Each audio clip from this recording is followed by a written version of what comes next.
Hello everyone, I'm at JK Studios recording guitars for the new Dofka CD. I'm going to give you a quick rundown. I'm using my 1973 Marshall Super Lead 100 head and an MXR Distortion Plus. It's from 1978, just like Randy Rhoads.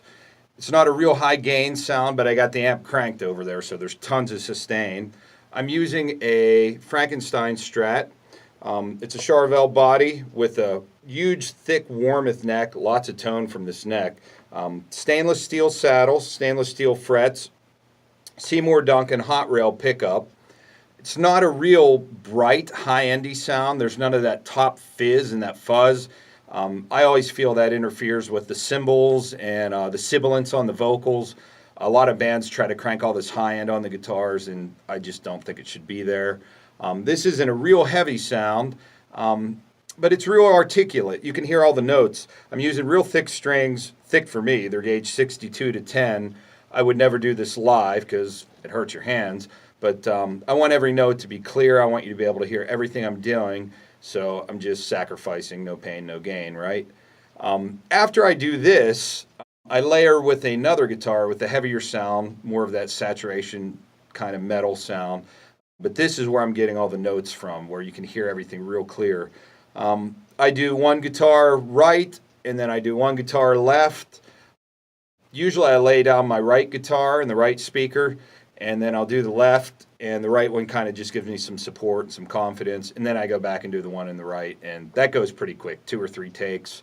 The problem and the trouble begins when I start to layer the other amp, because of tuning, and my vibratos never match, and I hate just holding the chords and leaving them sit, and it just sounds boring. So what I do these couple of tracks, left and right, 2 mics on the guitars, goes quick. The other amp, I punch in a lot because I can, and I want it to match. Also, it sounds like one giant dumb guitar. A lot of work for nothing. The reason I'm retracking my guitars is we did this record over about 1.5 years. Again, not a good idea to do a record over such a long period of time. You start questioning things, you start redoing things, you start rewriting parts.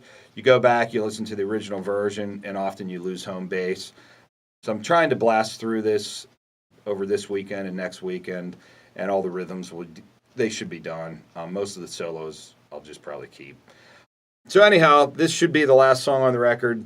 It's going to be called DTS. It's kind of like if Motorhead and AC/DC kind of had a train wreck, just a fun little rock and roller tune. So this will be take 1369. I got a few harmony guitar parts that pop in and out of there, but what you're hearing is just what I'm playing. Wish me luck.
Bye.